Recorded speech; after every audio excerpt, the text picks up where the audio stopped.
নমস্কার বন্ধুরা, চলে এসেছি। দেখো এই যে পাকা কুমড়ো আর গাছের এই যে ডাঁটা, তোমরা তো জানো আমার বাগানে ডাঁটা আছে, ডাঁটা তুলেছি। সেই ডাঁটা দিয়ে করব একটা দারুণ সুস্বাদু রেসিপি, একদম হালকা পাতলা অত সুস্বাদু। তোমরা আমার সঙ্গে থাকো, দেখো কী দিয়ে কীভাবে রান্নাটা সুস্বাদু করি। আশা করি তোমাদের খুব ভালো লাগবে। আর ভালো লাগলে অবশ্যই একটা লাইক দিও এবং যা শেয়ার করো বন্ধুরা, যেন আমার এই সুস্বাদু হালকা পাতলা রেসিপিগুলো অন্য বন্ধুরা, ছেলেমেয়েরা সকলে জানতে পারে। পাশে থেকো, সঙ্গে থেকো। যারা আমার ভিডিওটি প্রতিদিন দেখছো, ফুল ওয়াচ করছো, তাদেরকে অনেক ধন্যবাদ। দেখো এখন ডাঁটাগুলো এই যে ছোটো ছোটো করে কেটে নেব। আর এই যে পাকা কুমড়ো নিয়েছি, মিষ্টি কুমড়ো, এটা সুন্দর করে তরকারির আকার করে লম্বা লম্বা করে কেটে নেব আমি। নিয়ে নিয়েছি, কড়াইতে দিয়ে দেবো সামান্য তেল। খুব কম তেলে আমি রান্নাটা করব বন্ধুরা, তোমরা সঙ্গে থাকো, দেখো ভীষণ ভালো লাগবে। জানো না, এমন একটা জিনিস দেবো যেটা আশা করি কেউ খাওনি, ভীষণ ভালো লাগে। একদম হালকা পাতলা তরকারি, অথচ এত সুস্বাদু হবে জানো না, রান্নাটা খুব সুস্বাদু হয়। এমন একটা জিনিস দেবো তার জন্য শেষে, রান্নার শেষে দিয়ে দেবো একটা গোটা শুকনো লঙ্কা, তেজপাতা, দিয়ে দেবো একটু কালো জিরে।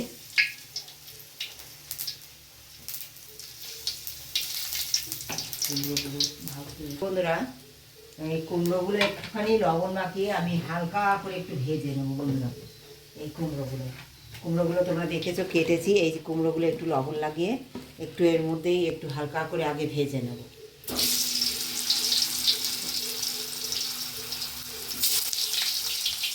অনেক রকম তো কুমড়ো খেয়েছো, একবার আমার মতো করে একবার কুমড়োটা খাবার অনুরোধ রইল সবাইকে, একবার খেয়ে দেখো, ভীষণ সুস্বাদু হয়। মাছ দিয়ে করবো তো এই ঝোলটা, কিন্তু এমন কি জিনিস দেবো, যে মাছ তো সবাই দিয়ে খায়, কিন্তু এমন একটা জিনিস দেবো যেটা স্বাদে গন্ধে একদম অতুলনীয় হয়ে যাবে, ভীষণ সুন্দর গন্ধ হবে। একটু ভেজে নেবো বন্ধুরা। দেখো বন্ধুরা, সুন্দর আমি কুমড়োগুলো দেখো একটু হালকা করে ভেজে নিয়েছি, এই যে এদিকে একটু হালকা লাল লাল করে। হ্যাঁ, আর দেখো এদিকে আমি দিয়ে দেবো তেলের মধ্যে, তোমরা তো দেখেছো কালো জিরা দিয়েছি, একটু পেঁয়াজ বাটা দিয়ে দেবো, রসুন বাটা অল্প, আদা বাটা অল্প, সামান্য আদা বাটা, একদম সামান্য, তোমাদের সবজির পরিমাণ অনুসারে তোমরা দেবে একদম।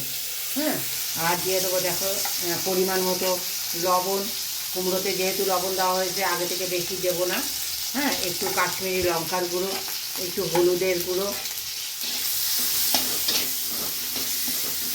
দিয়ে একটু কাঁচা গন্ধটা গেলে পরেই একটু জল দিয়ে দেবো বন্ধুরা। এবার একটু জল দিয়ে দেবো, কাঁচা গন্ধটা চলে গেছে, একটু সামান্য জল দিয়ে দেবো। সামান্য জল দিয়ে দেখো একদম অল্প ধনিয়া জিরের গুঁড়ো সামান্য সামান্য দেবো আমি, কারণ কুমড়ো তরকারিতে বেশি মশলা ভালো লাগে না। হ্যাঁ, এই জিরের গুঁড়ো সামান্য সামান্য দিয়ে দিলাম, দিয়ে মশলাটা কষাবো ডাঁটা দিয়ে। ডাঁটাগুলো দিয়েছো, দেখেছো তোমরা ডাঁটা নিয়েছি, ডাঁটা আর আলু দিয়ে মশলাটা কষাবো।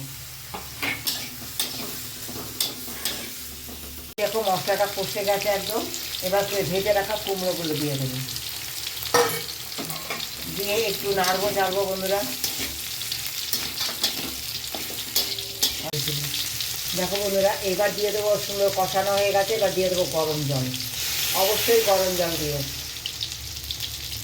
ঠান্ডা জল দিও না, কারণ আলুটা আমার সিদ্ধ করা, আর কষাতে কষাতে সমস্ত কিছু গলে গেছে, তাই গরম জল দিলে পরে স্বাদ দারুণ হবে।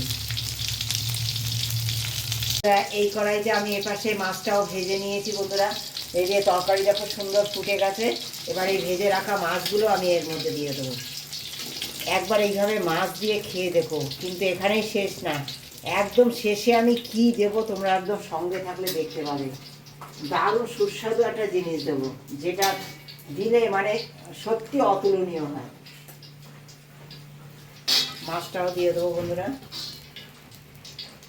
সুন্দর আমার তরকারি হয়ে গেছে, একদম সব সিদ্ধ হয়ে গেছে। দিয়ে দেবো নামাবার আগে চিনি, আর তোমাদের তো বলেছি আমি কি দেব, এই যে গন্ধরাজ পাতা নিয়ে এসেছি, এই গন্ধরাজ পাতা দিয়ে দেবো এখন এতে এত সুস্বাদু হবে। আর গন্ধরাজে যে লেবু নিয়েছি, একবার খেয়ে দেখো। এই গন্ধরাজ লেবু ছড়িয়ে দিয়ে একবার খেয়ে দেখো, সবাইকে অনুরোধ করলাম। হ্যাঁ, তোমরা একবার খেয়ে দেখো যে কতটা সুস্বাদু হয়। আর দিয়ে দেবো, দেখো এই লেবু পাতা দিয়ে না বেশি সময় রাখবে না। এই লেবু রস, লেবু পাতা সমস্ত কিছু দিয়ে মিশিয়ে নিলাম।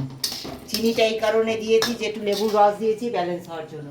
দিয়ে দেবো কাঁচা লঙ্কা নামাবার আগে। একদম রেডি হয়ে গেছে আমার এই কুমড়োর ঝোল।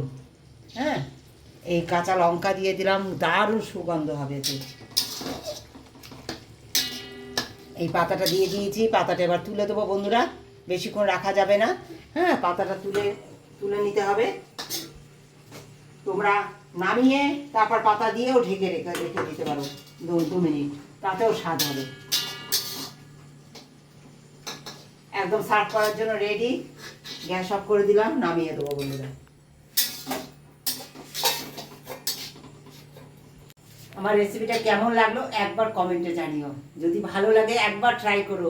এই বর্ষায় একবার এইভাবে গন্ধরাজ লেবু দিয়ে, লেবু পাতা দিয়ে একবার এই গন্ধরাজ কুমড়ো তরকারি একবার ট্রাই করো। মাছ না দিলেও তাতে স্বাদ হবে, এত সুস্বাদু হয়। গন্ধ একদম মোমো হয়ে যায়। যারা কুমড়োর গন্ধটা ভালোবাসে না, তারা এই রেসিপিটা অবশ্যই তোমরা ফলো করতে পারো, আর ভীষণ ভালো লাগবে। তোমরা যদি এই রেসিপিটা এই গন্ধরাজ লেবু আর পাতা দিয়ে খাও না, যাদের কুমড়োর গন্ধটা ভালো লাগে না, এই গন্ধটা আর পাবেই না তারা, আর ভীষণ ভালো লাগবে। বলবে আর করো তো গন্ধরাজ লেবু পাতা দিয়ে। তোমাদের পরিবারকে মন জয় করার জন্য অবশ্যই রেসিপিটা নতুন বন্ধুদের সঙ্গে শেয়ার করো। যারা ফুল ওয়াচ করেছো তাদেরকে অনেক ভালোবাসা, অনেক ধন্যবাদ। বন্ধুরা, এই যে মাছ নিয়ে কুমড়ো, যে গন্ধরাজ কুমড়ো তরকারি করেছি, সেইটা নিয়ে বসে পড়েছি খেতে। এই ডাঁটাগুলো খেতে দারুণ লাগে বন্ধুরা। ডাঁটা দেবো, হ্যাঁ,